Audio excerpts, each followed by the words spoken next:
Bonjour à tous, aujourd'hui on est le 7 mars. Donc ça y est, le saule marceau est en fleurs, on peut voir les abeilles qui profitent. Donc elles ont des belles pelotes de pollen aux pattes.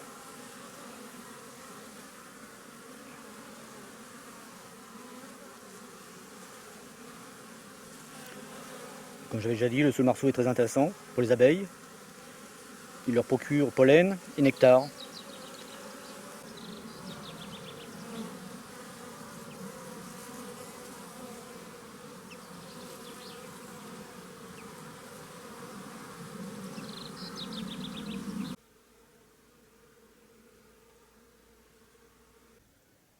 Maintenant on va aller faire un tour aux abreuvoirs directement.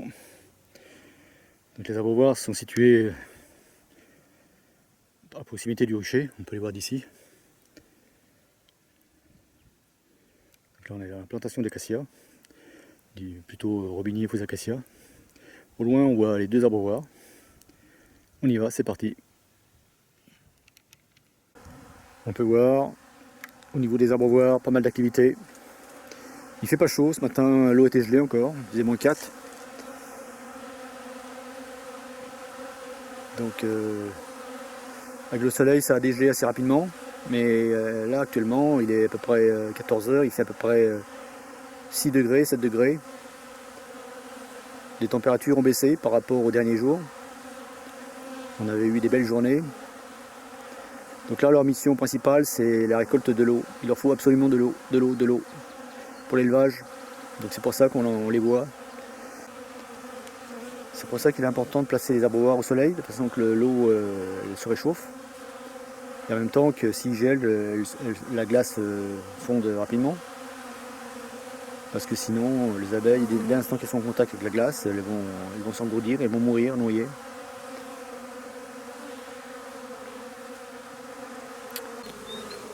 Donc là, ce que je vais faire, je vais contrôler les réserves des ruches. Je vais vérifier si elles ont suffisamment encore, parce que ne faut pas qu'une colonie meure de faim. Parce qu'elles travaillent comme ça, qu'elles ont suffisamment de réserves. Là, ils annoncent une semaine de froid, là, donc on va voir ça. Elles se posent sur la planche en vol pour se reposer un petit peu, parce qu'elles sont épuisées, là. Pour elles, c'est pas évident. Elles étaient restées enfermées un bout de temps, là, donc il faut tout doucement, elles vont prendre leur rythme.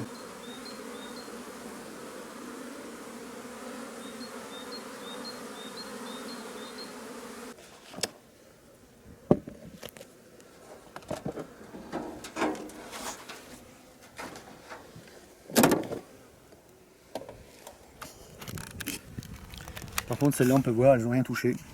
Autant... Non, elles n'ont rien touché, celle-là. Le miel est toujours là. Pourtant, la ruche est active, on voit les abeilles à l'entrée. Je vais vous montrer les abeilles juste à l'entrée, là on les voit, elles sont là. On pourrait penser que la ruche, la colonie est morte, mais non, c'est pas le cas. Mais là, il y avait suffisamment de réserve dans la ruche, donc elles n'ont pas eu besoin d'un complément. J'ai sous-estimé en fait, parce que le problème c'est que cette ruche là, elle est posée sur des rails, c'est pas évident.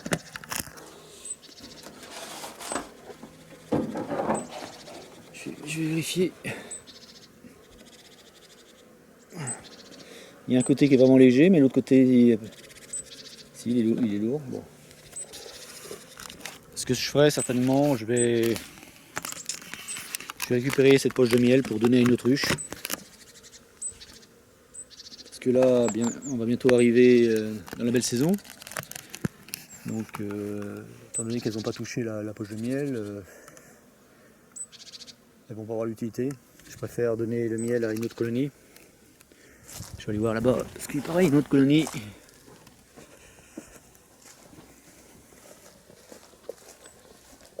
Il fait beau, mais il fait froid. C'est pour ça qu'il faut bien vérifier les réserves, qu'il y ait suffisamment de réserves. Parce que pour l'instant, là, elles ne vont pas ramener de nectar. Quand il fait froid comme ça, elles ne ramènent pas de nectar. Par contre, celle-là, elle a tout vidé. On peut voir, toute la poche est passée. Donc ce que je vais faire, certainement, je vais récupérer la poche de miel qui n'a pas été entamée dans l'autre ruche là-bas. C'est pas la peine, apparemment elles ont suffisamment. Et je vais la mettre dans cette ruche là. Celle-là, j'ai l'impression qu'elles en ont besoin. Donc je vais faire que ça. Parce que sinon elles risquent de mourir de faim. C'est pas le moment là. Sors de là toi. T'es coincé. C'est dommage parce que là la saison va redémarrer là, ça y est, elle a redémarré même. Ils ont rentré pas mal de pollen. Là, les rennes ont bien repris leur ponte, donc ce serait dommage que la colonie meure de faim là. Donc celle-là, il va falloir que je rajoute. J'en avais encore une là-bas. Elle était où? C'était laquelle?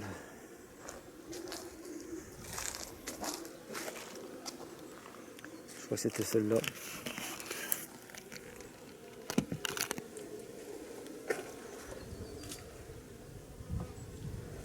Pour l'instant je mets encore des pierres parce que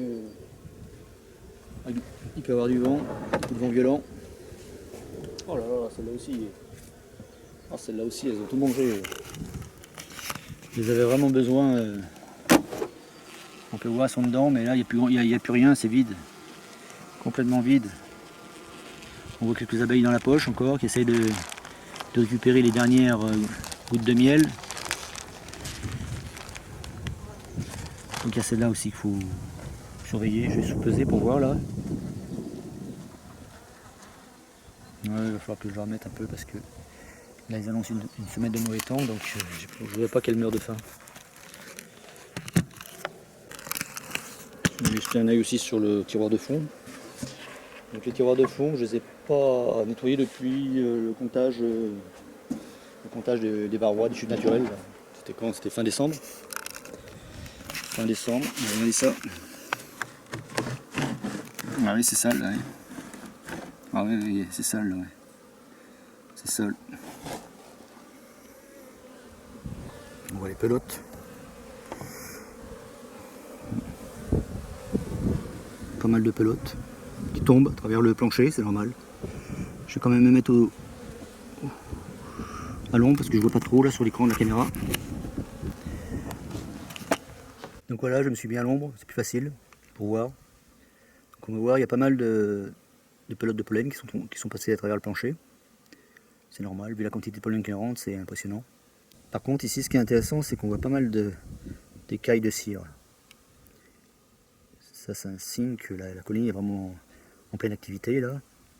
Les cirières se sont mis au boulot pour nettoyer les nettoyeuses qui nettoient, les cirières qui réparent, les alvéoles, et en même temps qui bâtissent. Là, il y a plein d'écailles de cire. Donc la cire elle est produite par les abeilles, c'est de la cire naturelle. Là il y a une pelote de pollen, c'est une grosse pelote comme ça, c'est du saule marceau. Là il y a une écaille de cire encore. Voilà. Donc elles produisent cette cire là grâce à leurs glandes cirières situées au niveau de leur abdomen. Donc les abeilles au niveau de l'abdomen, elles ont des anneaux. Des anneaux, elles ont 7 anneaux. L'abeille ouée elle a 7 anneaux. Le faux-bourdon, lui, il en a 8, un de plus. Donc ces anneaux sont constitués de plaques. Donc la plaque ventrale, les plaques ventrales, en fait, on les appelle les sternites. Donc entre ces plaques ventrales là, il y a des glandes cirières. Il y a 4 paires de glandes cirières. Ça veut dire qu'elles peuvent fabriquer au total en même temps 8 écailles encore. 8 écailles de cire. C'est impressionnant quand même. Tout ça c'est la cire translucide. Donc cette cire elle sort du corps de l'abeille. Après elle va saisir les écailles à l'aide de ses mandibules. Elle va la triturer, la façonner de façon à pouvoir l'utiliser, soit réparer les alvéoles, soit pour bâtir carrément des nouvelles alvéoles. Voilà. Donc cette cire, elle reste pas translucide ou blanche comme ça, elle va changer de couleur. À la longue, elle va jaunir. C'est normal parce que les abeilles, en fait, elles sont poilues, donc sur leur poil, elles ont souvent emprisonné des grains de pollen jaunes. Donc ce pollen là, il va rester collé à la cire. Voilà. Donc elle va jaunir, elle va prendre la couleur une couleur jaune. Après elle va foncer, marron, elle va devenir marron. Après noir. Après c'est plutôt les cellules qui ont contenu du couvain parce que dans ces cellules-là, il y a un cocon, que la nymphe, elle tisse un cocon. Et une fois que l'abeille naît, tout ça c'est nettoyé. Elles enduisent une sorte de propolis pour aseptiser, pour éliminer les bactéries. Donc voilà. Donc j'en vois plein d'écailles là. Tout ce qui est translucide là, c'est de la cire pure. Beaucoup de pollen. Bon, il n'y a pas de varroa, c'est intéressant, c'est quand même bien. De toute façon, moi à cette époque c'est fini, je fais plus de traitement, terminé. Moi je fais un traitement en fin d'été, après la récolte d'été, et je fais un traitement hivernal si besoin, un traitement complémentaire. Bon, j'ai déjà expliqué dans plusieurs vidéos, je ne vais pas réexpliquer. Par contre, ce qui est intéressant, là au milieu de l'écran, on voit une opercule de faux bourdon. Il y a des mâles qui sont nés, ça y est. C'est une ruche qui est quand même précoce celle-là. Il faudra faire attention parce que elle pourrait s'aimer rapidement celle-là. Donc tout ce qui est marron, c'est de la cire aussi, mais c'est la cire d'opercule de miel. Parce que quand elles operculent le miel pour le manger, elles vont enlever la pellicule qui protège. Et elles vont la déchiqueter. Il y a aussi les opercules, bien entendu, du couvain. Le couvain, quand il naît, les abeilles ouvrières, elles vont, celles qui désoperculent leur alvéole. Les mâles, par contre, c'est les ouvrières qui vont désoperculer. C'est pour ça qu'elles sont bien découpées. On en voit une encore au milieu là. Allez, je vais remettre la plaque en place. Hop. Voilà. Hop. Donc ces plaques-là seront nettoyées quand je ferai la visite de printemps. C'est-à-dire fin mars, début avril. Voilà. Donc cette colonie, elle avait un poids de 16,10 kg, c'est en pesée arrière, donc c'est normal. Elle n'a jamais été nourrie celle-là.